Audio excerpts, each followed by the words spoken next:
Hello, grade 12 students. In this video, we're going to talk about our new chapter, chapter 12, about the neurotransmitters and the medical applications on page 234. So let's start with document 1, neurotransmitters and the membrane channels. Okay?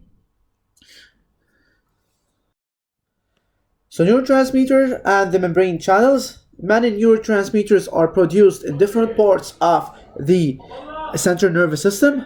Once they are liberated in the synaptic cleft, they bind to specific receptors, producing many effects. So, what are the different types of the neurotransmitters and what are the different effects? Let's talk first about the synthesis of the neurotransmitters. The detection of neurotransmitter in nerve tissue is possible due to methods that render the neuron containing the substance fluoresces so that it can be detected easily and we can detect their destination. Most of the neurotransmitters are formed in the synaptic knob from blood precursors, but their synthesis enzymes are manufactured in the cell body and transported through the axon. Example about this: noradrenaline, dopamine, acetylcholine. Others, they are synthesized in the cell body, then transported with their conversion enzymes toward the knob through the axon. Example about this: endorphin and the P substance that causes the pain. Here we have two main groups of neurotransmitters. Here we have classical neurotransmitters or we have neuropeptide. So classical neurotransmitters, they are formed of one amino acid or a derivative that are produced at the level of the terminal bud, while the neuropeptide, they are formed of many amino acids, needs to be synthesized in the cell body where organelles responsible for protein synthesis, they are found. So this is the difference between classical neurotransmitters that are formed of one amino acid or a derivative and the neuropeptide that are formed of many amino acids and need to be synthesized in the cell body. Different types of neurotransmitters. According to their molecular structures, they are classified, as we said, into either classical neurotransmitters or the neuropeptides. Classical neurotransmitters, that includes amino acid like glycerine, glutamate, the derivatives of amino acid GABA, gamma aminobutyric acids, dopamine, noradrenaline, and molecules derived from metabolism of the glucose like acetylcholine. Or they are neuropeptide, the second group. So the first group, according to their structure, classical or neuropeptide. Neuropeptide that are formed from many amino acids, like the case of enkephalins and the substance P. According to their function, neurotransmitters may be classified as, according to function, either excitatory, talked about this before if you remember, and inhibitory one. GABA and glycine, they are inhibitory. So always GABA and glycine, they are inhibitory neurotransmitters. Why? Because the receptors, they always correspond to chloride ion channels, Cl- channels, whose opening causes hyperpolarization. While acetylcholine is always an excitatory neurotransmitter. Why? Because it binds to Na plus channels in the skeletal muscles, but it's excitatory in the skeletal, but it's inhibitory when it binds to K plus channels in certain visceral organs, for example, the cardiac muscle. So GABA and the acetylcholine, GABA is exclusively inhibitory neurotransmitter because it has receptors always correspond to the Cl- channels, chloride ion channels, which always causes, upon their opening, hyperpolarization.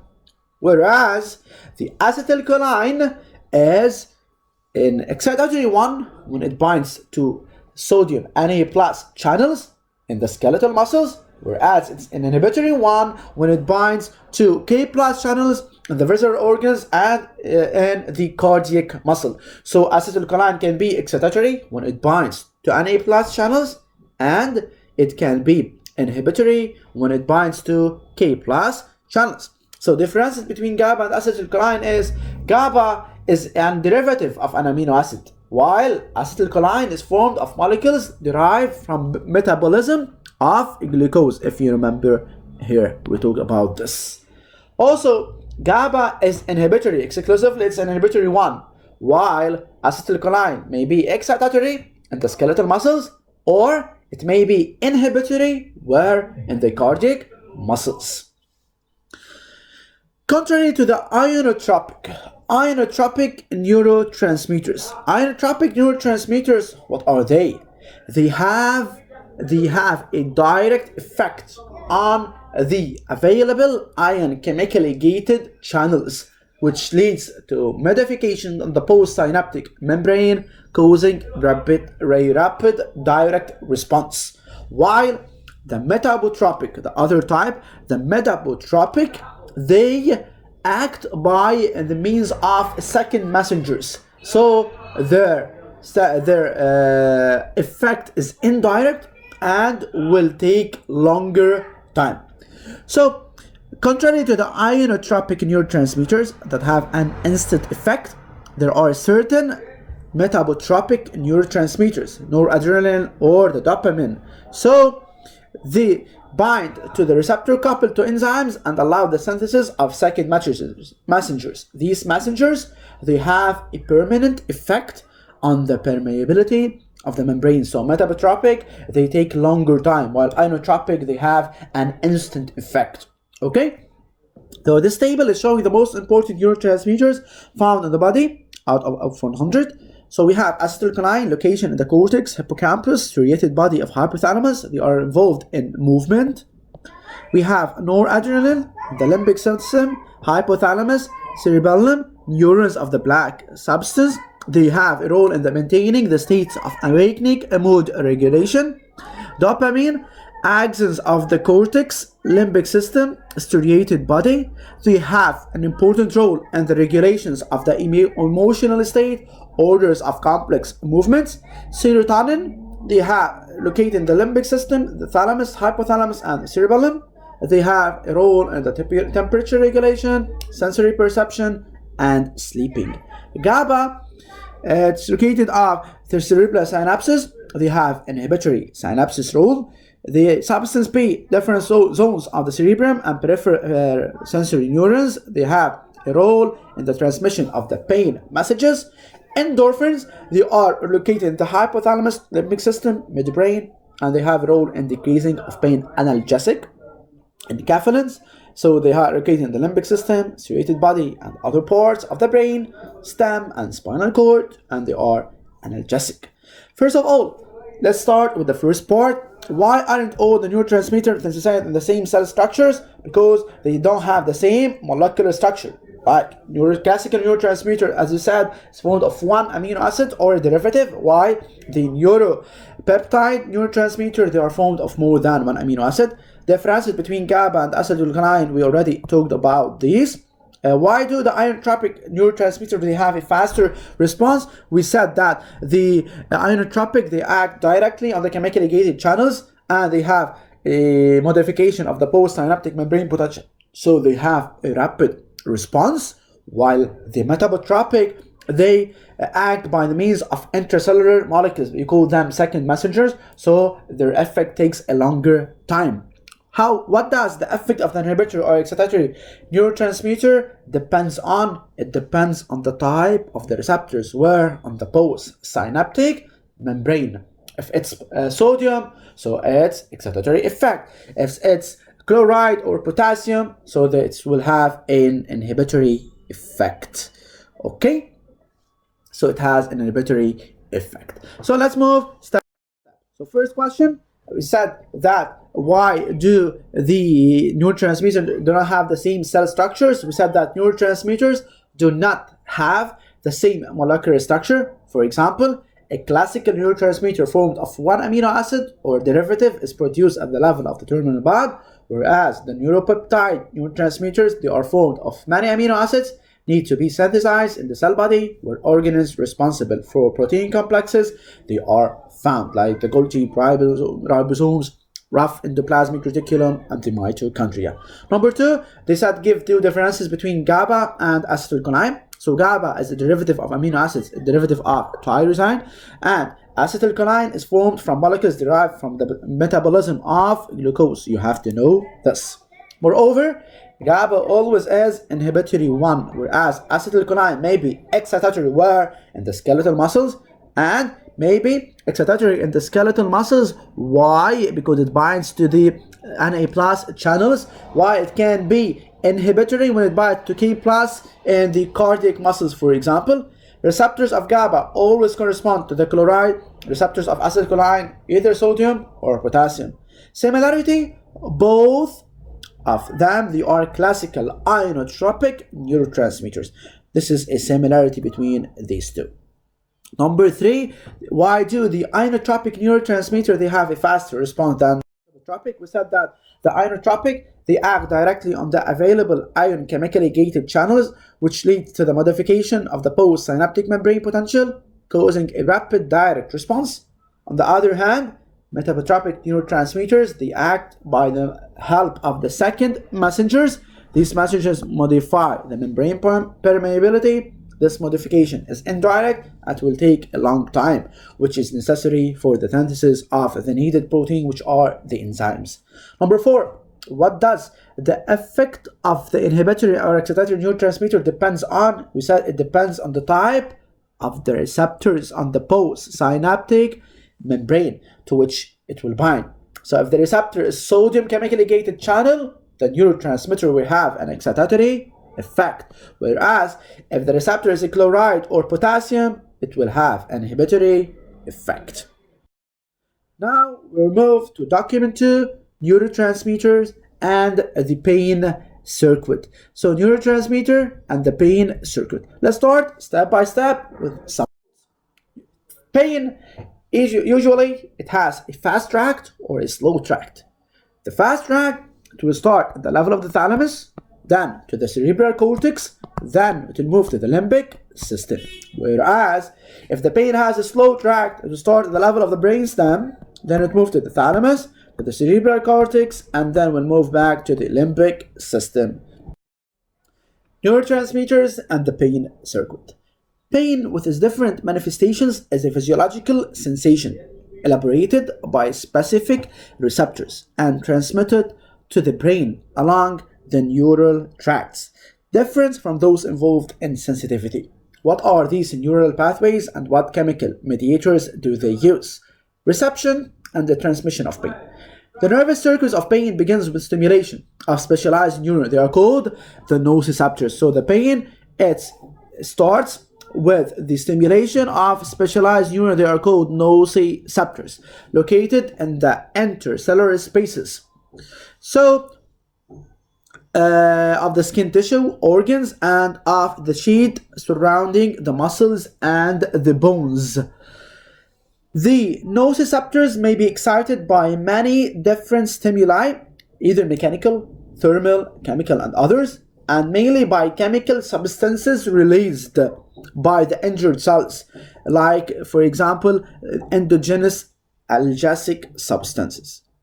The stimulation of nociceptors is conducted as a nerve message to the spinal cord by two kinds of fibers, either myelinated fibers of rapid transmission and non-myelinated fibers of relatively slow transmission, as shown in document A.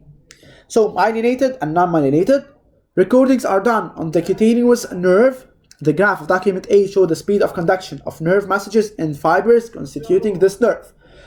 So as we said, the stimulation of the nociceptors lead to the generation of an impulse that is transmitted from the nervous center, which is the spinal cord, toward the through the sensory nerve So that is made of 3 types of nerve. Here we have 3 peaks. If you see here, we have 3 peaks. So in the presence of myelin, we have 3 nerve fibers. Either they have myelin, for example, C here, with no myelin, it's not myelinated, and of a small diameter.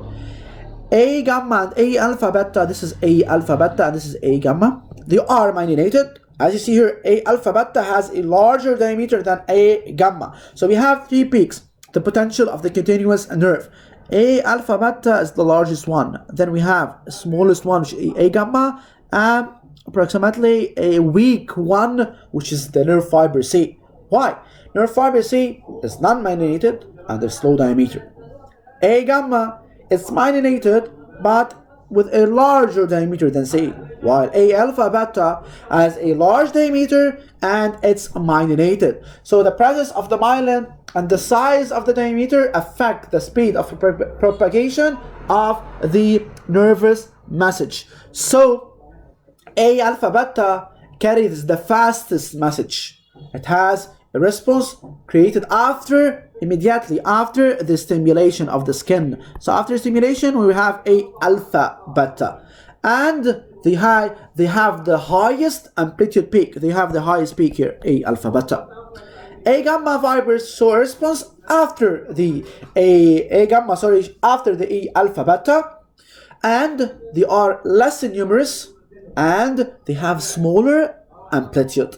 Whereas fiber C, they show action potential after about 150 milliseconds, 0 to 20, or after 150 approximately milliseconds.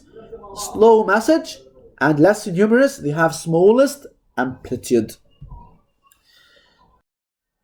Control of pain.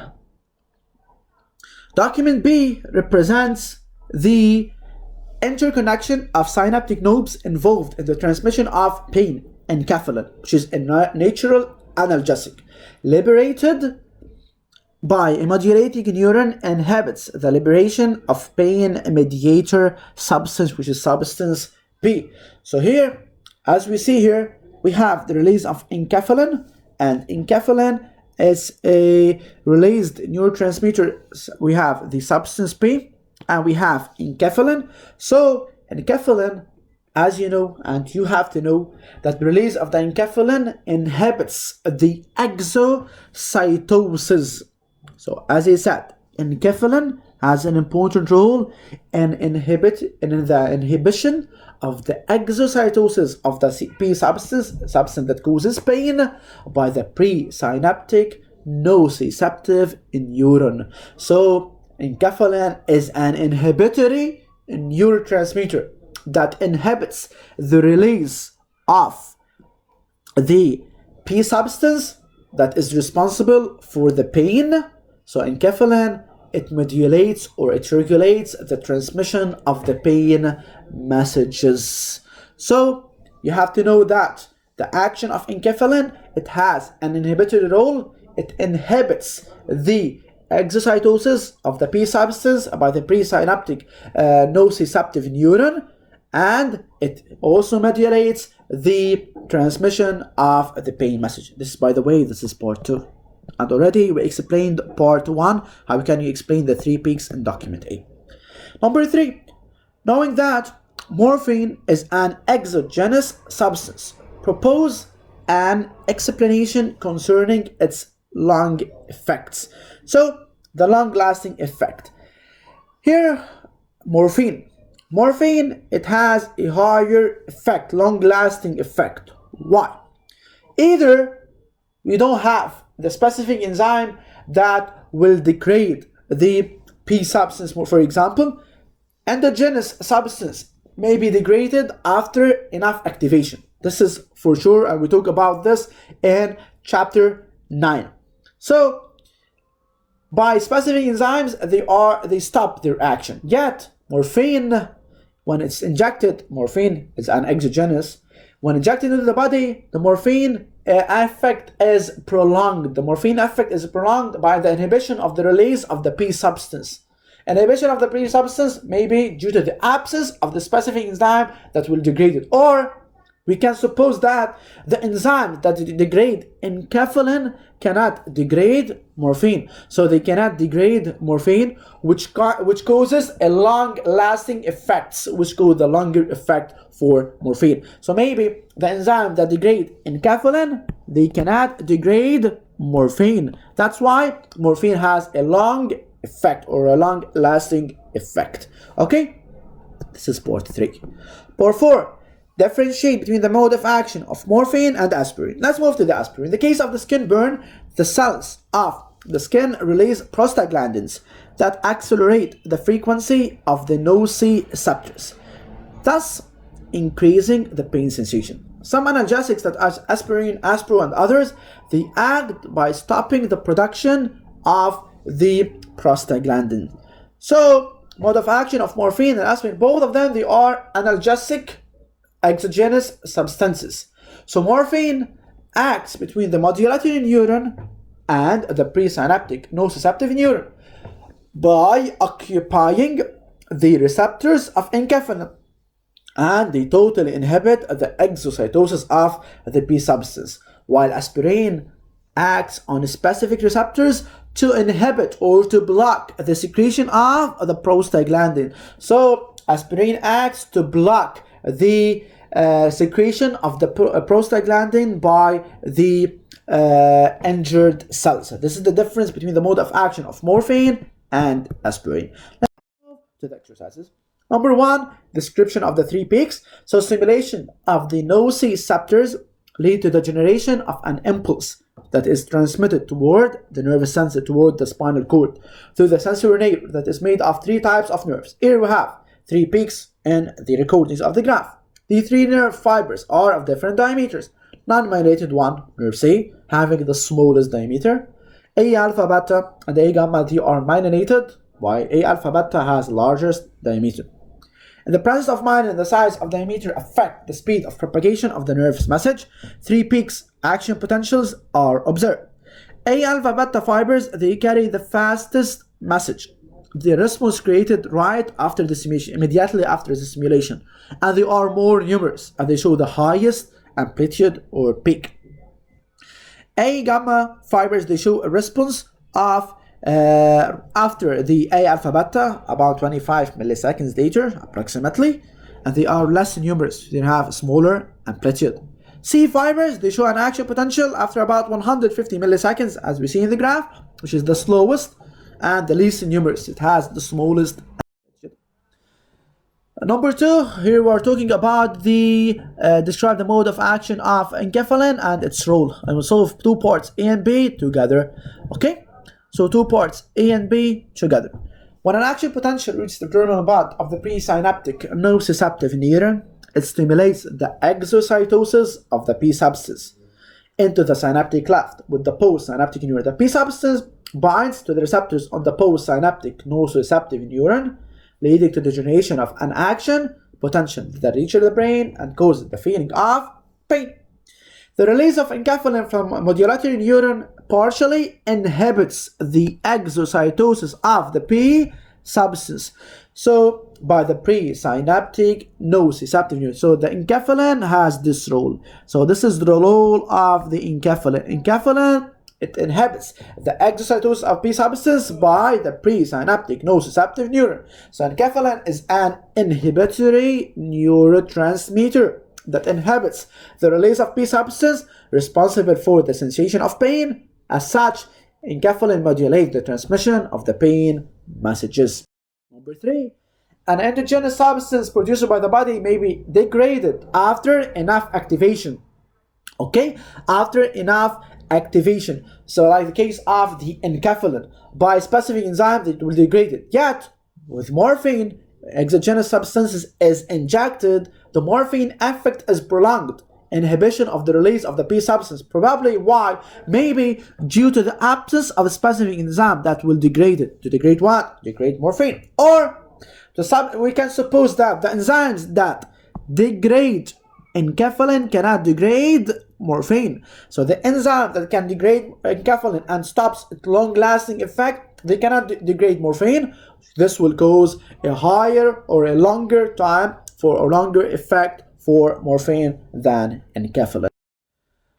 Both morphine and aspirin, they are analgesic exogenous substances. They are analgesic and they are exogenous outside the body. Morphine acts between the modulatory neuron and the presynaptic nociceptive by occupying the receptors of enkephalin. They occupy the receptors of enkephalin and they inhibit totally the exocytosis of the P substance. Aspirin, on the contrary, acts on the specific receptors to inhibit the secretion of the prostaglandins by the injured cell. In this table, I added this table as a comparison between morphine and aspirin. Morphine, it inhibits the pain message at the level of the spinal cord, meaning that at the level of the central nervous system. While aspirin, it inhibits the pain message at the level of the nociceptors. Morphine, it inhibits the exocytosis of the P substance, while the aspirin, it inhibits the production of the prostaglandins by the affected cells. So this is the comparison table between morphine and aspirin. So morphine inhibits the pain message at the level of the spinal cord, whereas aspirin inhibits it at the level of the nociceptors. Morphine inhibits the exocytosis of the P substance, whereas aspirin inhibits the production of prostaglandins by the affected cells. So these notes about morphine, the mode of action of morphine, why do the substance had a long-lasting effect due to the absence of enzyme that degraded and so on, they are very important. You have to know them, and you have to know how do they work and how to analyze the figures or the graphs found. Okay, here we move, guys, to document 3, disorders of the nervous system. Deficiency of neurotransmitters is due to different phenomena in their sites of synthesis, such as the damage following an accident, a vascular rupture, the lack of synthesis due to tumor, a vascular obstruction, or a metabolic error. What are the consequences of these deficiencies? Let's first paragraph number 1, talking about Alzheimer's disease. Dementia of Alzheimer's type, named after a German neurologist Alzheimer who described it in 1907, represent 50% of all demential diseases. It occurs in 5% of individuals over 65 years of age and in 20% of individuals over 80 years old. This disease is due to the destruction of neurons in the hippocampus and the atrophy of dendrites in the pyramidal cells in the cortex. This destruction and atrophy cause the absence of acetylcholine, as shown in document A. So it's related to the destruction and the atrophy cause the absence of the acetylcholine. Alzheimer's disease is characterized by neurophysiological problems such as aphasia, loss of capacity to use language as a means of communication, and to formulate thinking into words, even though the tongue and the pharynx are intact. Agnosia, inability to interpret the information transmitted from sense organ and to recognize the significance of objects. Apraxia, the trouble in directing the gesture and the absence of muscular or tactile deficiency. The patient presents also serious problems in memory, reasoning, and behavior, motor and emotional. The document B, drawing of an adult affected by apraxia. Mistakes were made in certain letters of the alphabet. A, instead of drawing a square, the patient traced 4 lines and ended by writing 4. B, the patient has tried in vain to draw a house. C2, the railway lines were placed behind and not underneath the train. Okay, if you see this. Parkinson. The symptoms of Parkinson's disease were described in 1817 by an English physician called James Parkinson. It occurs in approximately 1 in 1,000 persons over 50 years of age. It's characterized by akinesia, lack in motility of facial muscles, giving the patient a passive voice with no expression, masked faces.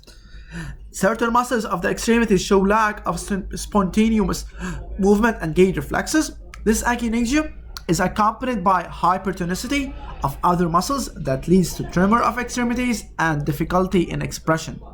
The cause of the disease is due to an insufficient supply of dopamine by the substantia nigra, and especially to the resulting imbalance between the dopaminergic and cholinergic transmissions.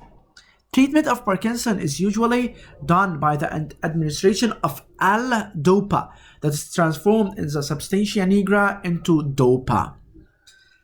So here, Huntington disease. Huntington disease. So Treatment of Parkinson, before we move into Huntington, treatment of Parkinson disease is usually done by, as I said, administration of L-DOPA, dopamine, that is transformed the substance nigra into dopamine, since the molecule cannot cross the blood-brain barrier. So they transformed it into L-DOPA. L-DOPA is capable of crossing the barrier, and it will transform into dopamine since this molecule cannot cross, as I said. Moving to Huntington right now. Huntington disease, or Huntington chorea disease, is characterized by nervous troubles leading to quick hyperkinesia accompanied by muscle hypotony. This disease is characterized also by sudden, irregular, uncoordinated, involuntary movements of great amplitude. All these manifestations lead to a dancing-like state, explaining the name chorea, from the Greek chorea, meaning dancing. Huntington chorea is hereditary, whose first clinical signs appear between the age of 30 and 50. The disease leads to death in a period of 10 to 20 years. It's probably due to an imbalance between the two neurotransmitters, dopamine and acetylcholine. An increase in dopamine and a decrease in acetylcholine. GABA deficiency is also observed. Number one, they say make a comparative table of the three diseases, the Alzheimer's disease, Parkinson, and the Huntington chorea disease. Can Huntington be considered as demential?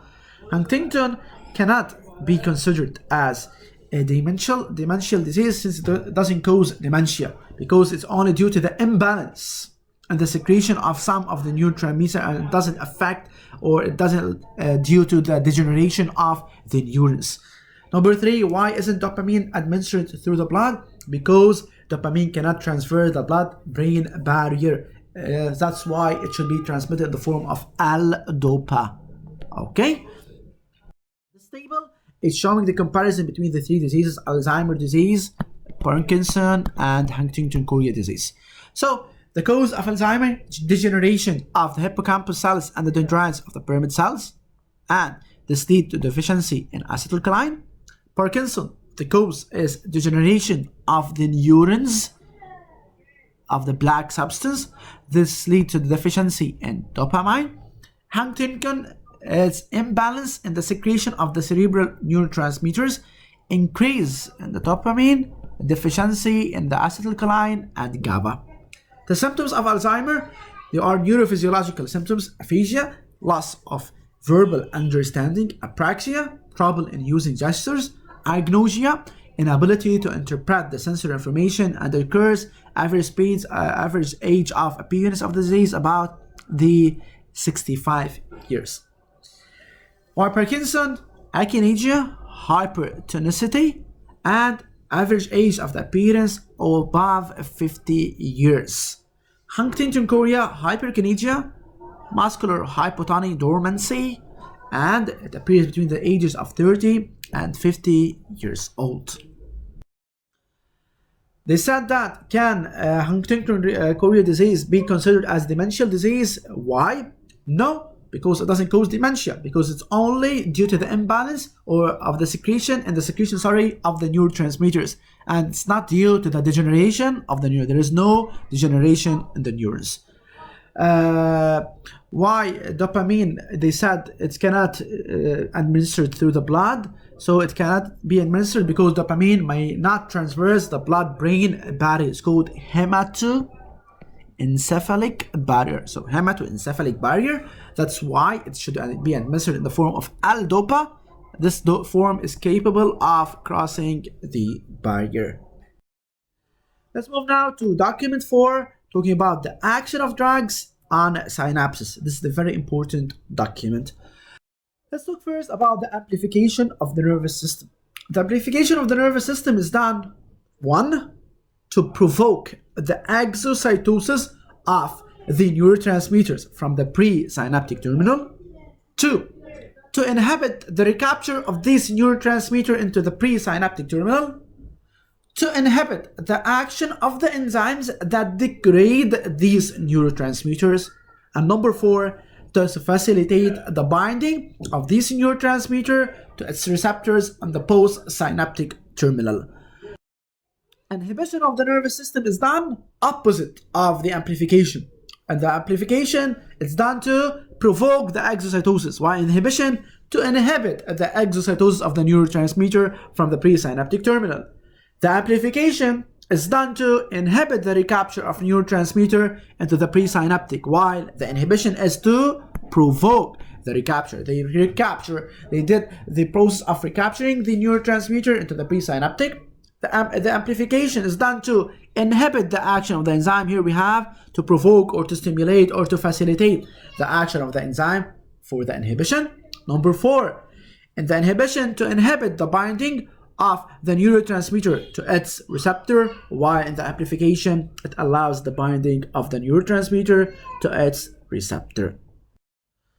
So let's start here action of drugs on synapses. A drug is a psychoactive product that affect the behavior of the person by causing a sensation of evasion, of euphoria. It can, within certain consumption values, lead to serious problems and may cause death. How do drugs act?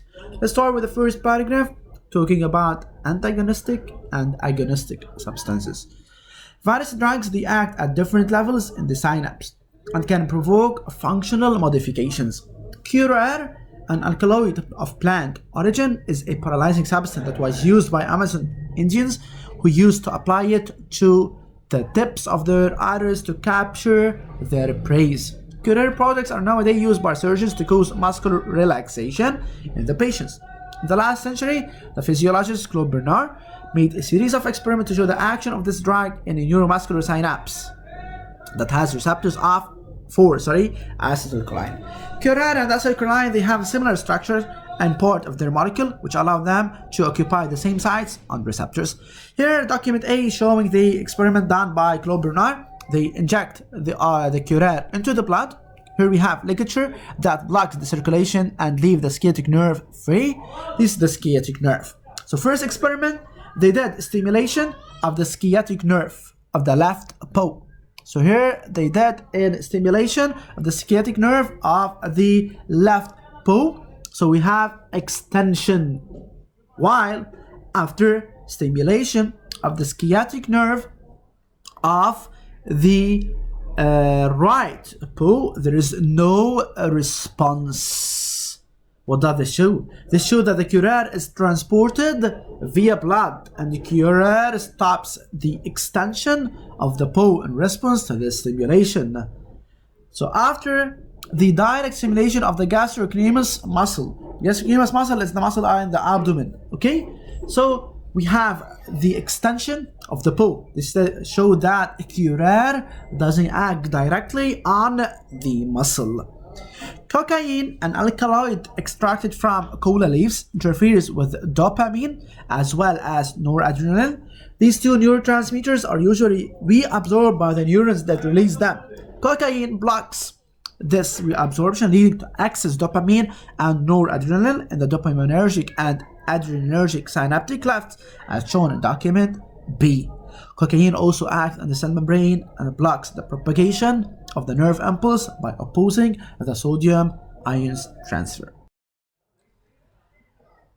They have a stimulating anti-fatigue effect. So here the action, however, intoxication by amphetamine is impossible in the case of the injection. Euphoria is expressed in a brutal, intensive manner, but is accompanied quickly by intolerable depression. Benzodiazepines and anxiolytic medicine, anti-anxiety medicine such as Valium, Tranxine, and others, they activate the fixation of GABA on its receptors.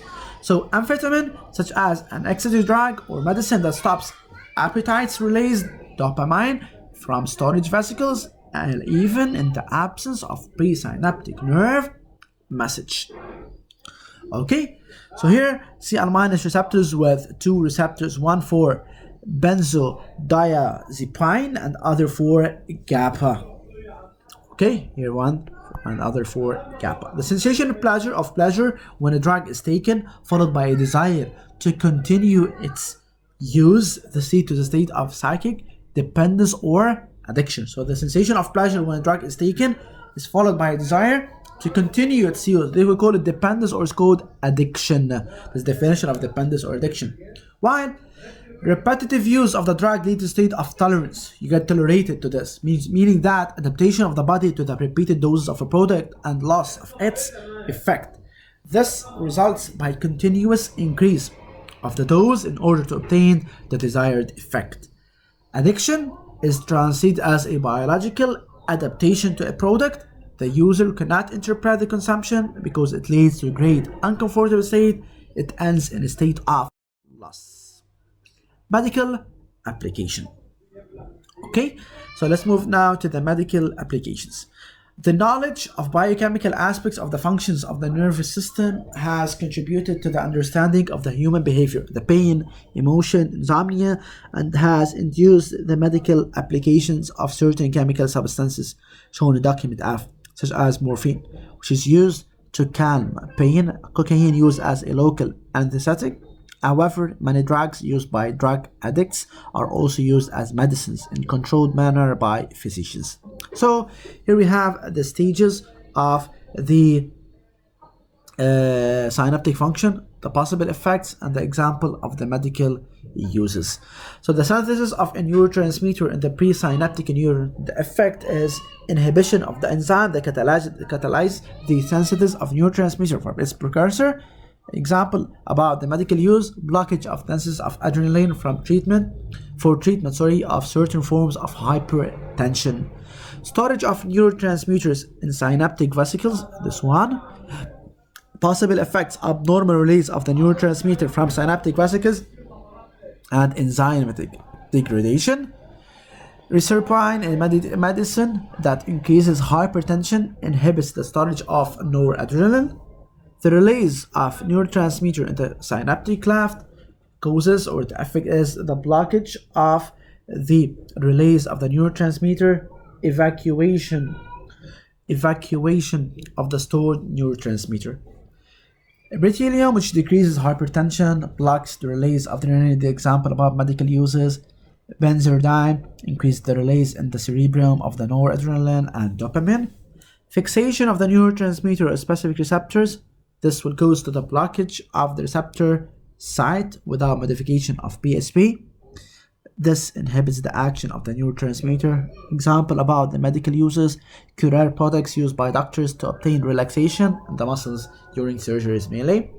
Rapid hydrolysis of the neurotransmitter in the synaptic cleft causes the inhibition of the enzymes responsible for the degradation of the neurotransmitter, called facilitated transmission. Examples about this: antidepressant molecules inhibiting monopeptidic oxidase that degrades the neurotransmitters, intervening and elevating the mood. And finally, we have the recapture of neurotransmitters by the presynaptic neuron, blocking of the recaptured possible effects, antidepressant like tricyclic substances. So, while on the experiment of Claude Bernard verified the mode of action of acetylcholine on the acetylcholine receptors, because this experiment did not prove if chloride affects the sciatic nerve or it affects the synapse. Okay. Number 2, justify the following statement that the chloride and acetylcholine, they are antagonistic. Acetylcholine is known to be an excitatory at the level of the neuromuscular synapse or the motor end plate. Chloride acts by blocking the response of the muscle. As such, it's inhibitory. Therefore, chloride and acetylcholine, they have special structure, but they have different function. So they're said to be antagonistic. Morphine and enkephalin, they are agonistic.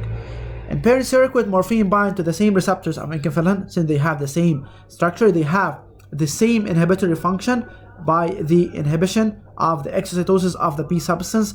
As such, they are agonistic.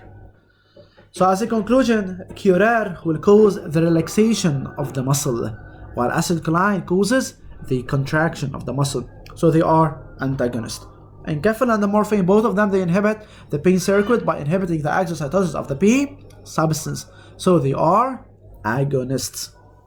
Table showing the substances: chloride, cocaine, amphetamines, and benzodiazepine, concerning their site of action, the level of the synapse, and their mode of action. We're going to draw the table.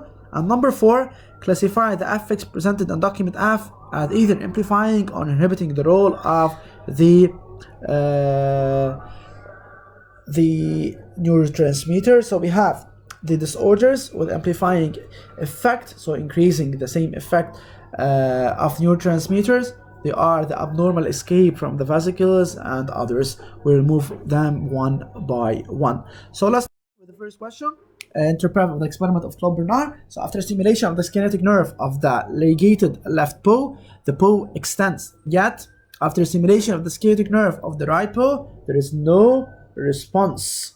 So this shows that the curare is transported via blood, and curare stops the extension of the paw in response to stimulation. So either at the level of the nerve, or the level of the muscle, or at the level of the motor and the plate. After direct stimulation of the gastrocnemius muscle of the right paw, the paw extends. This shows that curare does not act directly on the muscle. So this experiment, as I said, doesn't prove if curare affect the skeletal nerve or it affect the synapse. So propose an experiment. First experiment, the motor and the plate of the muscle is isolated and injected with acetylcholine in the synaptic cleft. The muscle will contract. Second, we can do an experiment, curare, injection of curare into the synaptic cleft, followed by injection of curare. The muscle does not respond. This indicates that curare blocks the action of the acetylcholine, okay, at the level of the synapse. And the third experiment, after injection of the radioactive curare, radioactivity observed lining the postsynaptic membrane. They showed that curare binds to the receptor of acetylcholine on the postsynaptic membrane. Agonistic or antagonistic? Acetylcholine and curare, we have morphine and enkephalin. Acetylcholine, as I said, is excitatory at the level of the motor and the plate. To the contrary, curare acts by blocking the response of muscles. As such, it's inhibitory. Therefore, curare and acetylcholine, they have similar structures, especially at the site to which they bind, but different functions, so they are said to be antagonistic. While the P circuit, morphine binds same receptors of enkephalin, because they have the same structure and they have the same inhibitory effect on the exocytosis of the P substance. As such, they are agonistic. As a conclusion, curare causes muscle relaxation, and we have acetylcholine causes muscle contraction, so they are said to be antagonistic. While enkephalin and morphine, they inhibit the P circuit by inhibition of the exocytosis of the P substance, so they are agonists. They have the same problem. This table is showing the effect of some drugs on the synaptic functioning and their mode of action. Curare, fixation of the neurotransmitter of the postsynaptic membrane receptor, effect, binding, mode of action, binding and blocking of the receptors of the acetylcholine. Cocaine here, recapture of the neurotransmitter by the presynaptic membrane, inhibition of the recapture of dopamine. Amphetamine, release of neurotransmitter by exocytosis. This is the mode effect of the synaptic cleft, and the mode of action. They facilitate the release of dopamine from presynaptic neuron. Benzodiazepine, the fixation of the neurotransmitter on postsynaptic, and they facilitate the fixation of GABA. And number 4, disorders with amplifying effect, increasing the same effect of neurotransmitter. They are abnormal escape from the vesicles, the expulsion or evacuation of stored neurotransmitter, inhibition of enzymes responsible for the degradation of the neurotransmitter. Okay? Blocking of recapture. This is number 4. The disorder with an inhibiting effect. They inhibit the effect of the neurotransmitter. They are inhibiting the enzyme that catalyzes the synthesis of the neurotransmitter, blockage of the liberation of the neurotransmitters from the postsynaptic receptors, and the blockage of the receptor size. All of them, they have an inhibiting effect, while these all of them, they have amplifying effect, increasing the same effect of the neurotransmitter. Okay guys, thank you for watching this video. Hope this video will help you to understand very well this chapter. Thank you guys. Bye bye.